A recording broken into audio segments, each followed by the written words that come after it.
Сәлеметсіздер ме достар, менің YouTube каналыма қош келдіңіздер. Бүгін біз сіздерменен with және by сөздерінің айырмашылығын үйренетін боламыз. Былай қарасаң, екеуі де бірге с деп орысшада с деп аударылады, предлог. Бірақ айырмашылықтар бар екен. Қазір бірге көреміз. Екеуі де how деген сұраққа жауап береді, қалай деген. Кеттік. I learn English by watching a video. Мен ағылшын тілін видео көру арқылы үйренемін дейді. By предлогы. Астына I learn English with watching video. Мен ағылшын тілін видео көру арқылы үйренемін. Қайсысы дұрыс, қайсысы бұрыс? Ал келесі мысал. I write with a pencil, I write by a pen. Вроде бірдей сияқты, вроде екеуі дұрыс сияқты, бірақ бұл жерде бір ғана варианты дұрыс. Ол қайсысы екен? Көрейік. Міне, I learn English by watching a video. By watching video деген варианты дұрыс екен. With дегеніміз, with watching video деген варианты қате болады екен. Қазір не үшін екен? Оны да түсіндіріп өтемін. I write with a pencil деген варианты дұрыс екен, With a pencil. Мен қаламмен жазу жазамын деп тұр. I write by a pen дегеніміз қате таңдау екен, достар. Кеттік. By қашан қолданады? Byға егер қосамыз біз verb, яғни етістік және ing. I turn on the computer by pushing on the button. Мен компьютерді кнопканы басу арқылы қосамын дейді. By push етістік ing, міне ing. Көп жағдайда 80%-да осылай қолданылады. I keep healthy by exercising. Мен денсаулығымды қалай сақтаймын дейді? Жаттығу жасау арқылы сақтаймын дейді. Жаттығу жасаумен сақтаймын дейді.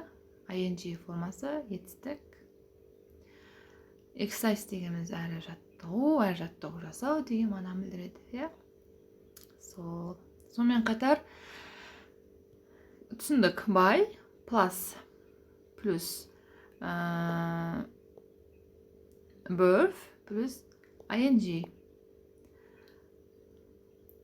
Ал енді тағы да by ол көне етістік зат есіммен жасалады екен. Зат есімге ол person, place, thing. Адам, жер, заттар атауымен қолданылады екен.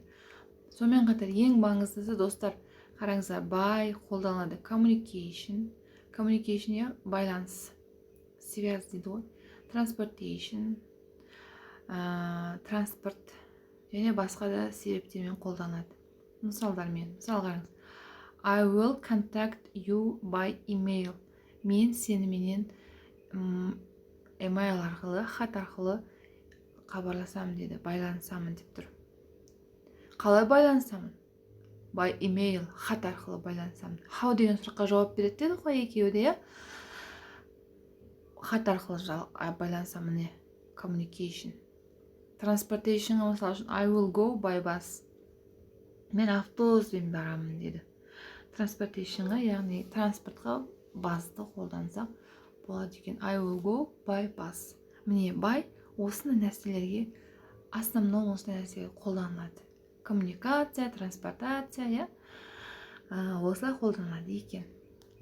Ал енді with да дәл жаңағыдай заттармен қолданылады. Person, place, thing деген сияқты. Және ол ең маңыздысы body parts, дене мүшелері, tools және инструмент, құрал жабдықтар және инструменттер арқылы осы заттармен көбіне with қолданады екен. Italians talk with their hands. Итальяндықтар қалай сөйлеседі дейді? Қолдармен сөйлеседі дейді. I drink soap with a spoon. Мен сорпаны қалай ішемін? Spoon, қасық арқылы ішемін деді. Қалай деген сұраққа жауап береді де, осындай сөздерге with қолданылады екен. Body parts, tools және instruments. Spoon, fork, knife деген сияқты, иә. Бағанада бірінші мысалда айттық қой, I write with a pen деп. Мен немен жазамын дейді. Қалай жазамын дейді жазуды. Ручкамен жазамын. Осы достар, with бен byдың айырмашылығы өте оңай. Негізгі осындай жолдармен жасалынады. Кішкене айырмашылық болуы мүмкін. Білімдеріңіз арта берсін. Видео түсінікті болды деген ойдамын. Түсінбесеңіздер қайталап қарап шығыңыздар, немесе комментарийға өздеріңіздің сұрақтарыңызды жаза кетіңіздер. Мен міндетті түрде жауап беремін. Білімдеріңіз арта берсін, менің YouTube каналыма жазыла кетіңіздер. Себебі алдағы уақытта ағылшын тілін сіздерге қажетті видеоларын қазақ тілінде мен шығаратын боламын. Өткізіп алмаңыздар. Келесі кездескенше сау болыңыздар.